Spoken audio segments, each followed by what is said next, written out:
1980 அல்லது 81 எம்ஜிஆர் அவர்கள் தமிழாராய்ச்சி மாநாட்டை நடத்தினார் மதுரையிலே. அதற்காகத்தான் நான் முதல் தரம் இந்தியாவின் மண்ணிலே கால் வைத்தேன். நீங்கள் நினைப்பீர்கள் எம்ஜிஆருடைய மாநாட்டிலே இவரை அழைத்திருக்கிறார்கள் என்று நினைத்திருப்பீர்கள். அப்படியெல்லாம் அழைக்கவில்லை. அப்பொழுது எனக்கு வயது 24. எங்கள் ஊரிலேயே என்னை யார் என்று ஒருவருக்கும் தெரியாது. இதுதான் நிலை. ஆனால் இந்த மாநாடு பற்றி வந்த செய்திகளை எல்லாம் படித்த பிறகு எப்படியும் இந்த மாநாட்டை பார்க்க வேண்டும் என்ற ஆசை தூண்டியதினாலே சும்மா ஒரு வெள்ளை தாள் எடுத்து, அப்பொழுது நாங்கள் கம்பன் கழகம் ஆரம்பித்து விட்டோம். ஆனால் எங்களுக்கென்று ஒரு லெட்டர் பேட் இல்லை. அப்பொழுது சும்மா ஒரு வெள்ளைத்தாளை எடுத்து மாண்புமிகு முதலமைச்சர் அவர்களுக்கு யாருக்கு எழுதுகிறோம்? எம்ஜிஆர் அவருக்கு நான் எழுதுகிறேன் கடிதம். எவ்வளவு கொழுப்பு இருந்தால் இப்படி எழுதுவேன் என்று நினைத்து பாருங்கள். மாண்புமிகு முதலமைச்சர் எம்ஜிஆர் அவர்களுக்கு நாங்கள் ஒரு கம்பன் கழகம் ஆரம்பித்து இலங்கையிலே போன ஆண்டு தொடங்கி இருக்கிறோம். நீங்கள் நடத்துகிற மாநாடு பற்றிய செய்திகள் எங்களுக்கு ஆசையை தூண்டுகின்றன. உங்களுடைய மாநாட்டை பார்க்க எங்களுக்கு வாய்ப்பளிக்க வேண்டும். ஏன்னா இலங்கையிலிருந்து ஒரு குரூப் வந்தார்கள், அவர்களெல்லாம் எங்களை திரும்பி கூட பார்க்கவில்லை. இப்படி ஒரு லெட்டர் எழுதி போட்டு விட்டேன். நீங்கள் ஆச்சரியப்படுவீர்கள், நானே அந்த லெட்டர் போட்டதை மறந்து விட்டேன். அதுக்கு நாங்கள் எப்படி அட்ரஸ் எழுதினோம் என்றால் அட்ரஸ் கூட தெரியாது. முதலமைச்சர், தமிழ்நாடு, சென்னை, இவ்வளவுதான் அட்ரஸ். எழுதிவிட்டு போட்டுவிட்டு பார்த்தால் சரியாக ஒரு வாரம் கழித்து எங்களுக்கு கடிதம் வந்தது. உங்கள் கழகத்திலே இருந்து நீங்கள் 10 பேர் வந்து கலந்து கொள்ளலாம், உங்களுக்கான இருப்பிட வசதிகள் எல்லாம் நாங்கள் செய்து தருகிறோம் என்று.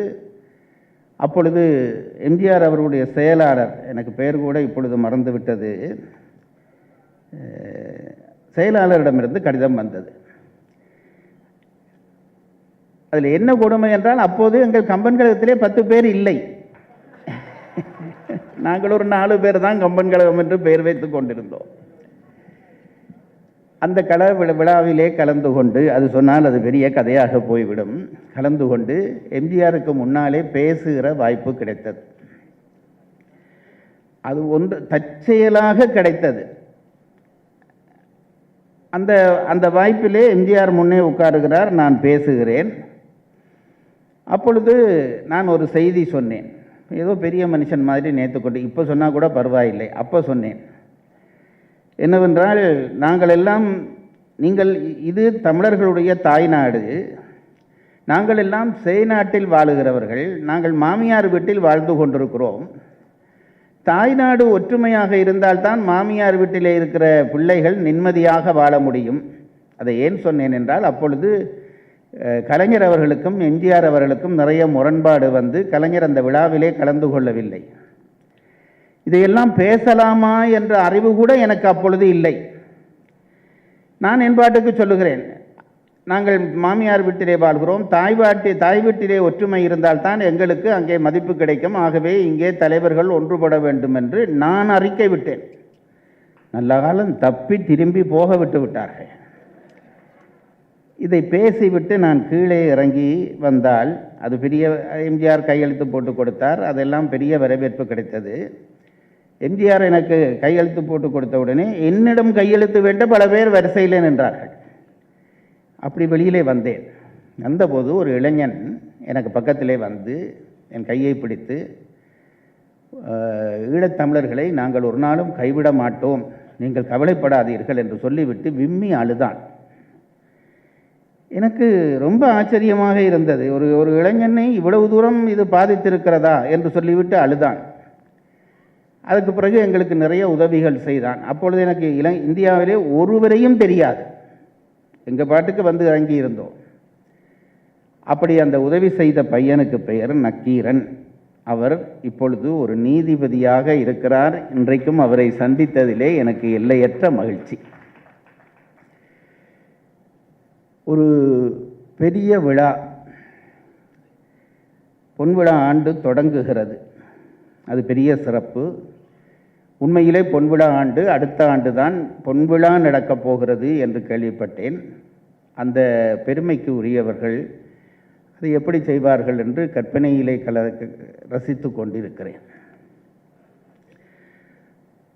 உயர்ந்தவர்கள் கூடிய இந்த சபையிலே ராமன் எத்தனை ராமன் என்று எனக்கு தலைப்பு தந்திருக்கிறார்கள்.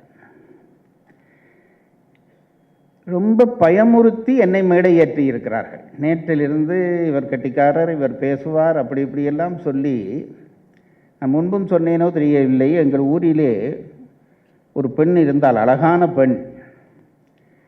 அவளுடைய நடையழகு எங்கள் ஊரிலேயே புகழ்பெற்ற நடையழகு. அவளுக்கு திருமணம். பெண்ணை அழைத்து கொண்டு வருகிறார்கள். ஒருத்தர் இருந்து சொன்னார், இந்த பெண் நடந்தால் அன்னம் போல இருக்கும் என்றார். இன்னொருத்தர் சொன்னார், பிடியன நடையாள் என்றார். இன்னொருத்தர் சொன்னார், மயில் போல நடப்பாள். இதையெல்லாம் கேட்டுக்கொண்டு வந்த பெண் என்னாயிற்று என்றால், அவளுக்கு இவர்கள் பேச்சை கேட்ட பிறகு எப்படி நடப்பதென்று தெரியவில்லை. நான் இப்பொழுது அன்னம் போல நடக்க வேண்டுமா, மயில் போல நடக்க வேண்டுமா, யானை போல நடக்க வேண்டுமா என்று அவளுக்குள்ளே ஒரு பெரிய குழப்பம் ஏற்பட்டு போயிற்று. அதனாலே அன்றைக்கு அவள் இதையெல்லாம் சேர்ந்து நடக்க, அந்த நடந்த நடை, மணவரைக்கு நடந்த நடை, வழக்கமான அவளுடைய நடையை விட குறைந்து போயிற்று. அந்த பெண்ணினுடைய நிலையிலே தான் இன்றைக்கு நானும் இருக்கிறேன். என்னை பேசாமல் விட்டிருந்தால் நான் நன்றாக பேசியிருப்பேன் என்று நினைக்கிறேன். ஒன்றை சொல்லி என் பேச்சுக்குள்ளே நுழைகிறேன். இதை எனக்கு முன்னாலே பேசிய இளைஞர்கள் மிக அருமையாக பேசினார்கள். அது என்னவோ தெரியவில்லை, சென்னை பல கம்பன் கழகங்கள் இருந்து செயல்பட்டு வருகின்றன. சென்னை கம்பன் கழகத்துக்கு இருக்கிற ஒரு பெயர் என்னவென்றால், பேச்சாளர்களை உருவாக்குகிற கழகமாக சென்னை கம்பன் கழகம் தான் இருந்து வருகிறது. அந்த நற்பெயர் இனியும் தொடரும் என்று இன்றைய பேச்சாளர்கள் நிரூபித்தார்கள். ரொம்ப ஆச்சரியமாக இருந்தது அவருடைய பேச்சை கேட்கிற பொழுது. அவர்களுக்கு கொஞ்சம் புத்தி சொன்னால் என்ன என்று மனம் ஆசைப்பட்டது. ஆனால் வயது போனவர்களுக்கே இதுதான் வேலை, நீ பேசாமல் இரு என்று புத்தி கட்டளையிட்டதால் நான் அதை நிறுத்திவிட்டேன். இன்றைக்கு ராமன் எத்தனை ராமன், இதுதான் தலைப்பு. இந்த முதல் ராமன் சரி, எத்தனை என்று வந்தவுடனே பன்மை வந்து விடுகிறதல்லவா. பிறகு வருகிற ராமன் எப்படி ஒருமையாக ராமனை சொல்லலாம்? ராமன் எத்தனை ராமன்கள் அல்லது ராமர்கள் என்றிருந்தால் தானே சரியாக இருந்திருக்கும். அப்படி செய்யலாமா என்றால், இலக்கியத்திலே விதிமீறல்களாக இப்படி விஷயங்களை செய்திருக்கிறார்கள். கந்தர் அலங்காரத்திலே அருணகிரிநாதர் முருகனை பற்றி பாடுகிறார். அப்படி பாடுகிற பொழுது ஒரு பாடலிலே 100 பாடல்கள், ஒரு பாடலிலே என்ன செய்கிறார் என்றால், முருகப்பெருமானிடம் துணை வேண்ட வேண்டும் என்று நினைக்கிறார். துணை என்றால் எப்படி துணை என்று யோசித்த அவர் அந்த துணையை எப்படி வழிப்படுத்திக் கொள்கிறார் என்றால், ஒன்று, இறந்த காலத்துக்கும் முருகன் துணையாக வேண்டும், நிகழ்காலத்துக்கும் முருகன் துணையாக வேண்டும், வருங்காலத்துக்கும் துணையாக வேண்டும். இந்த 3 துணையையும் ஒரு பாடலிலே கேட்டுவிட வேண்டும் என்று நினைத்து அவர் தொடங்குகிறார். விழிக்கு துணை முருகா எனும் நாமங்கள், மெம்மை குன்றா மொழிக்கு துணை முருகா, மெம்மை குன்றா விழிக்கு துணை திருமென்மலர் பாதங்கள், மெம்மை குன்றா மொழிக்கு துணை முருகா எனும் நாமங்கள். இது ரெண்டும் நிகழ்கால துணை. எனக்கு இந்த 2 துணையும் வேண்டும். விழிக்கு துணையாகவும் மொழிக்கு துணையாகவும் முருகா நீ வர வேண்டும். அதற்கு பிறகு சொன்னார், நான் முன் செய்த பழிக்கு துணை, இறந்த காலம், நான் முன் செய்த பழிக்கு துணை அவன் 12 தோளும். நான் செய்த பழிகளை சுமப்பதற்கு முருகனுக்கு 2 தோள் போதாதையா, அவனுடைய 12 தோளும் சேர்ந்து சுமந்தால்தான் என்னுடைய வினையை சுமக்கலாம் என்று நினைத்து கொண்டு, நான் முன் செய்த பழிக்கு துணை அவன் 12 தோளும் என்றார். பிறகு சொன்னார், பயந்த தனி பலிக்கு துணை வடிவேலும் செங்கோடன் மயூரவுமே. அந்த மகான் சொல்லுகிறார், பயந்த தனி வழி, மரணம் என்ற ஒன்று எல்லாருக்கும் வரப்போகிறது. ஒருவரும் அதில் இருந்து தப்ப முடியாது. எவ்வளவு செல்வம் இருக்கலாம், எவ்வளவு பதவி இருக்கலாம், எத்தனை ஆற்றல் இருக்கலாம், மரணம் என்ற ஒன்றை நாம் சந்தித்து தான் ஆக வேண்டும். அதுக்கு அருணகிரிநாதர் அழகான ஒரு வார்த்தை சொன்னார், பயந்த தனி வழிக்கு துணை. மரணத்துக்குள்ளே போக பயப்படாதவன் இல்லை, அது ஒரு பக்கம். அப்படி போகிற பொழுது அந்த வழி தனி வழியாகத்தான் இருக்கும். எத்தனை உறவுகள் நமக்கு இருந்து வார்த்தைகளாக பேசுகிற பொழுது நீதான் என் உயிர், உன்னை விட்டு வாழ மாட்டேன் என்று சொன்னாலும் மரணம் பெறுகிற பொழுது கொஞ்சம் உற்சாகமாக எழும்பி இருந்து நீதானே என்னோடு வரப்போர் என்று சொன்னாயே வா என்று கூப்பிட்டால் கட்டிய மனைவியும் வரமாட்டாள். அதனால்தான் அருணகிரிநாதர் பயந்த தனி வழிக்கு துணை என்று சொல்லி அந்த வழியை பற்றி சொல்லுகிற பொழுது அந்த வழி இருளாக இருக்குமோ ஒளியாக இருக்குமோ தெரியவில்லையே முருகா, அதனாலே இருளாக இருந்தால் எனக்கு ஒளி தர வேண்டும், ஒளியாக இருந்தால் வெயிலாக இருந்தால் நிழல் தர வேண்டும். ஆகவேதான் 2 துணை கேட்கிறேன் என்று சொல்லி பயந்த தனி வழிக்கு துணை வடிவேலும் செங்கோடன் மயூரமுமே, வடிவேல் ஒளி தர வேண்டும், மயில் நிழல் தர வேண்டும் என்று முக்காலத்துக்குமாக துணை தேடிய ஒரு பாடல் கந்தர் அலங்காரத்திலே இருக்கிறது. சரி, அதை ஏன் இப்போ சொல்கிறாய் என்றால் அதிலே பயந்த தனி வழிக்கு துணை விழிக்கு துணை திருமென்மலர் பாதங்கள் சொல்லிவிட்டு சொல்லுகிறார், மெய்மை குன்றா மொழிக்கு துணை முருகா எனும் நாமங்கள், முருகா ஒருமை, நாமங்கள் பன்மை. ஆகவே இப்படி தலைப்பு தரலாம் என்பதற்கு இலக்கியத்திலேயும் அனுமதி உண்டு என்பதை நான் நினைத்து கொண்டு இந்த ராமருக்குள்ளே நுழைய வேண்டும் என்று நினைக்கிறேன். ராமனை பொறுத்தளவிலே அவனுக்கு பல தோற்றங்கள் உண்டு, அதில் சந்தேகமே இல்லை. ராமன் யார் என்றால் அறத்தினுடைய வடிவம், அவ்வளவுதான். ராமன் யார் என்றால் அறத்தினுடைய வடிவம். அறம் என்பதற்கு ஒரு ஓவியம் கீற வேண்டும் என்றால் ராமனை கீறு, அதுதான் அறத்தினுடைய வடிவம்தான் ராமன். அதனால்தான் பல மேடைகளிலே சொல்லுவார்கள், நான் கேட்டு ரசித்திருக்கிறேன். ஒரு முறை ராவணனுக்கு ஒரு போரில் போய் அடிபட்டு வருகிறான், என்ன இந்த போரை வெல்ல முடியாதா, சீதையை அடைய முடியாதா என்று அவனுக்குள்ளே ஒரு குழப்பம் வருகிறது. சோர்ந்து போய் உட்கார்ந்திருக்கிறான்.